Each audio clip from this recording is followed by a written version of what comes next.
Ah!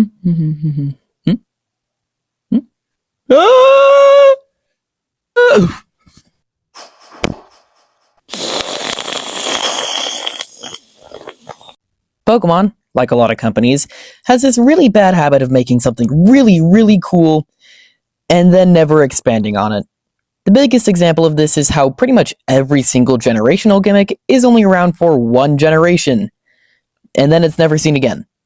For me, though, their biggest missed opportunity is the Ultra Beasts. They're like the uncanny valley of Pokemon. They look like Pokemon, but something is clearly off. On top of that, after watching and reading Project Hail Mary, I'm in a big sci-fi mood right now. Also, the Nihilego Lucamine is the closest thing we have to body horror, and that's sick. So I thought it would be pretty cool to make some Ultra Beasts. So that's what I'm doing. You saw the title, I shouldn't have to explain this. Before we really get too deep into anything though, I would like to point out that every Ultra Beast, of course, has their own inspirations, but all of them, at their core, are inspired by some kind of invasive species and classic alien tropes. Take Nihilego, the poster child for the Ultra Beasts. Its invasive species is the moon jellyfish, but it also takes inspiration from the trope of alien parasites latching onto your head to feed and reproduce. So I wanted all of my Ultra Beasts to have a similar theme going on. That being said, my first design is kinda uninspired. It has some pretty cool stuff, but in the end it's just kinda It looks like a fish skeleton, and there are many, many kinds of invasive fish, as well as waveforms. They seem pretty unrelated, but in reality, yeah, they are. It has a kind of rave aesthetic going on with the waveform bones kind of looking like glow sticks, while also referencing how a lot of fish species have bioluminescence, especially in the deep sea. It would be able to change the color of its bones depending on how it's feeling, and the giant gaping hole in its skull makes it feel extra alien. I would like to say that, to add on to the weirdness of the Ultra Beasts, a lot of them change up the art style that they're drawn in. Buzzswole has comic book style harsh lighting, Nihilego's head and tentacles are completely transparent along with some gradients, and Blacephalon's head has no line art. I wanted to do something similar here, so this little guy having no line art and its bones. I keep referencing these as bones, but they actually aren't. In fact, the only real solid part of this Pokemon's body are the head and tail. The rest is just energy constantly dispersing from its body. I also think we just need some more smaller Ultra Beasts, you know? So when traveling through the Ultra Reef, keep an eye out for UB-Volume, aka Ravenish, from Rave, Fish, and Ravenous. After all, being as bony as this guy, you gotta be pretty hungry. An electric and ghost type with the ability Beast Boost. One of the Ultra Beasts. It constantly expels a strange energy between its two halves. This energy constantly emits a low hum, though when it gets upset it flares up and emits an ear-piercing screech. This energy can shut off nerves when touched. A mysterious creature known as an Ultra Beast. The energy emitted from this Pokemon emits the same sound as its most recent prey's last cries. Don't stare at the glowing energy for too long, lest you want to become its next meal. While the last Pokemon had an underwhelming inspiration, this one has an underwhelming design. In my opinion. No, please don't leave, I promise it's still cool. When asked to name an invasive species, a lot of people tend to land on the lionfish, being one of the most harmful invasive species on Earth. Yeah, I know, it's another fish, but this one's a specific fish, not just a generic one. Originally from the Indo-Pacific, they've invaded a whole bunch of western oceans. Despite this, lionfish are just gorgeous. With these long, flowing fins, their really weird body shape kind of reminds me of really weird alien spaceships. A lot of the ships from Star Wars are a great example of this. Literally just look up Star Wars spaceship and find a single one that looks like a normal vehicle. I bet you can't. That being said, I also combined it with clouds. After all, a lot of supposed alien sightings do end up just being clouds. And, just like the spaceships, these also end up looking pretty weird. Now, before someone commented, well, I do know that Celesteela is based on space shuttles. They look more like a human-made spaceship, specifically Selene. This one is going to be more based on wacky and weird alien spaceships. One of my more recent favorites is the Blip A, Rocky's ship from Project Hail Mary. With the long spines on its design, it kind of looks like the antenna on a spaceship. But the confusing silhouette also draws inspiration from the super perplexing alien biology. And I don't just mean like, ooh, their brain is in their chest instead of their head. I mean something like closer to Jean Jacket from Nope. Something that just makes you think, what on earth am I looking at? That also brings in the inspiration of the Rorschach test, where subjects are shown various ink blots and asked what they see in them.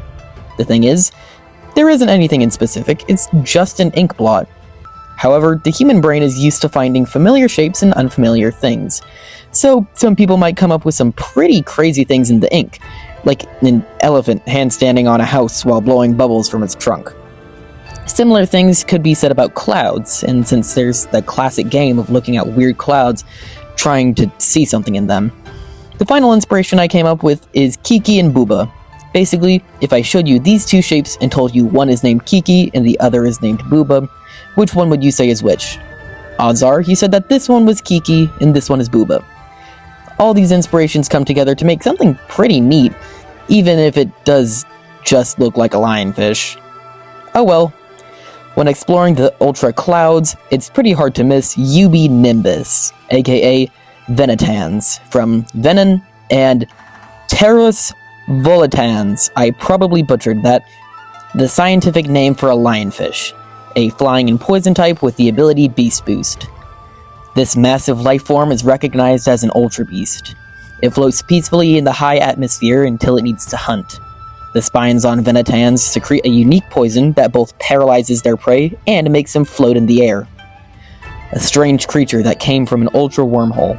Despite its large size, Venetans is almost weightless. It flies high in the sky, looking like clouds from the ground. Its appearance is constantly changing, so no one can agree what it looks like. Next up is an invasive species many people know all too well. Something so commonplace that people don't even think of it as a danger anymore. A threat that's already inside the building. Cats! House cats are actually extremely invasive pretty much everywhere. In fact, around 30 species of birds have actually gone extinct solely because of house cats. And once I decided on a cat for my invasive species, I immediately knew which alien trope I would be using. The extremely advanced alien civilization, so much so that they don't even concern themselves with feeble-minded humans. They see us the same way we see ants. Hardly worth the trouble. Sometimes in the media, these aliens are even portrayed as godlike, at least in their eyes. The exact same thing is often said about cats, with the stereotype that cats don't care about you and only about themselves.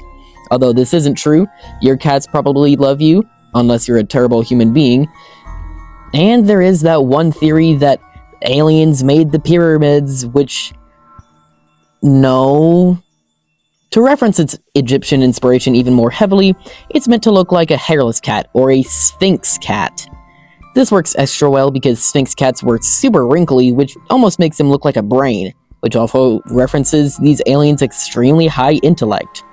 This UB also was meant to resemble glass, with all the sharp geometric shapes, with those also helping it look like an Egyptian hieroglyph. A lot of the futuristic utopias that are seen in a lot of media also have strange-looking glass buildings. This is where the Ultra Beast diverging from the traditional art style comes in, as this UB looks almost more like a 2D image rather than something organic. It looks like something more like a construct than any living creature.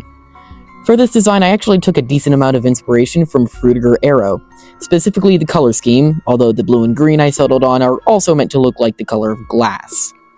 This one was especially super fun to draw. If you see any of my stuff on Instagram, by the way, I have an Instagram. Go follow me there. When I'm not drawing Pokemon, I like to use this geometric, almost mosaic-looking rendering style. And I kind of wanted to use that here to make it feel extra inorganic. Finally, it has these shards of glass floating around its head that are meant to look like either a halo for their godliness, or a crown for their narcissism, or whiskers, because it's a cat.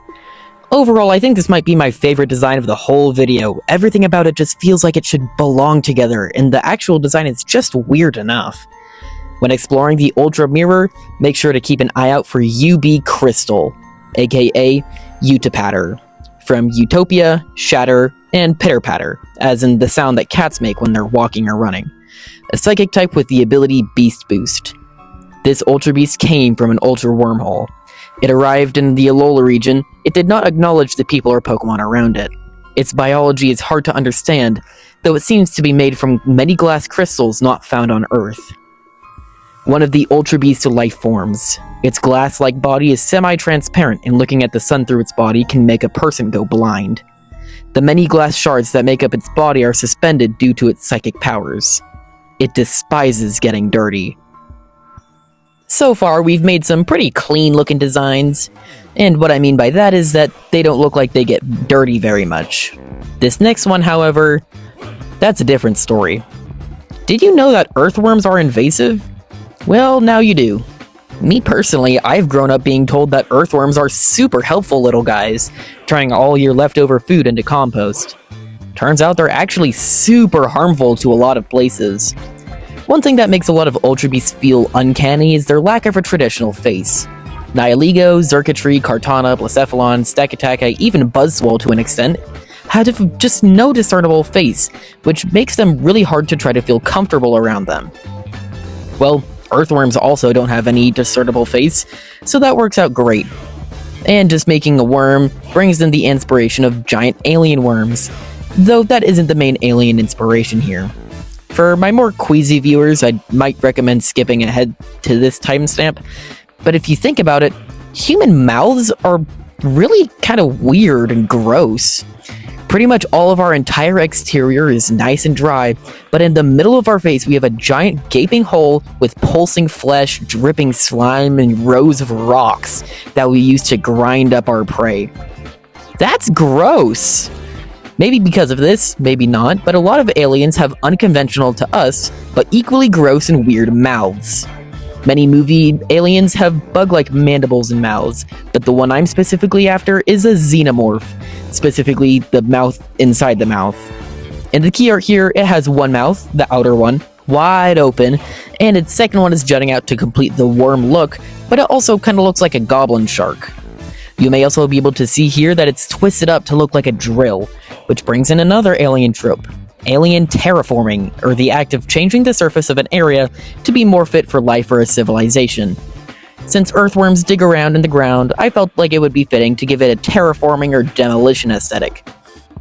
The band around many species of earthworm, which real name I don't want to say out of fear of being demonetized, has patterns that look like a high-vis vest, and it has a dot on top of its head that looks like a headlamp.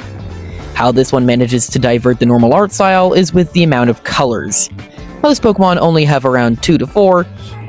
This one, however, is super colorful with all the different browns and oranges to make it look super dirty. Everything behind the hood, vest, whatever is kind of boring, but this video is already going to be laid out as it is. Overall, it's a pretty gross design, and that's why I love it. When traveling in the Ultra Tunnels, beware UB soil, aka Annelidig, from Annelidia, I think, the phylum that contains all segmented worms, and Dig, a ground and steel type. One of the Ultra Beasts. It cannot see, and as such it uses vibrations to see where it's going. It uses its first mouth to consume dirt when burrowing around in dirt, and its second when consuming live, organic prey. It came from an Ultra Wormhole. Its segmented body is soft and slimy at a light touch, but tough as steel when under high pressure. It curls its inner mouth into a spiral and spins when digging in its homeworld. Now that we've done 4 invasive animals, let's spice things up and do a plant. After all, a decent amount of Ultra Beasts are inspired by plants, despite not being grass type. Celesteela is bamboo, Xurkitree is a tree, and Blacephalon is a dandelion. All of these are inspired by plants, but are not actually plants. For my invasive plant, I decided to go with a water chestnut. For these plants, kind of like algae, will reproduce in blooms, completely taking over any pond, lake, or any body of water that they live in. They rapidly deplete the oxygen in the water they reside in, and block out all sunlight that would otherwise reach the bottom. Both of these facts gave me a pretty good idea for the alien trope I should use. Terraforming, but not in the same way as the previous one. While that one was terraforming on a small scale, leveling out hills and the like, this one will be terraforming entire planets. See, as humans, one of our biggest space-related dreams is to terraform another planet. likely Venus or Mars. And while there are a lot of ways to do that, this one is theoretically the most efficient, according to Kurzgesagt at least, is to use giant mirrors or panels to either direct sunlight to or away from the planet's surface to either heat it or cool it. And that's exactly what water chestnuts already do. If you think about it, these plants are just terraforming their own environments, just on a much smaller scale. Although since I've already done a glassy UB in this video already, instead of mirrors, I'll turn it into a solar panel. After all, if you think about it, a lot of plants are just organic solar panels. They use their leaves to soak up sunlight and turn that into sweet, sweet energy. In fact, that's why both plants and solar panels try to maximize their surface area. It also looks a bit like a satellite dish. After all, a lot of satellites are powered by solar, and it slightly looks like the seeds of a dandelion with their little parachutes, as well as taking some inspiration from weather balloons, another thing that flies up high in the sky. As for the actual design, it does just kind of look like a giant water chestnut, but with a giant solar dish, solar panel, whatever, on top of it instead of a bunch of leaves. It has these big dangly fingers on its hand and on its dish, with the long fingers looking like roots and the dangly bits on its head ornament looking like veins on a leaf. I was really proud of this design until I got to the colors. I don't know, something about them just doesn't feel right. Oh well.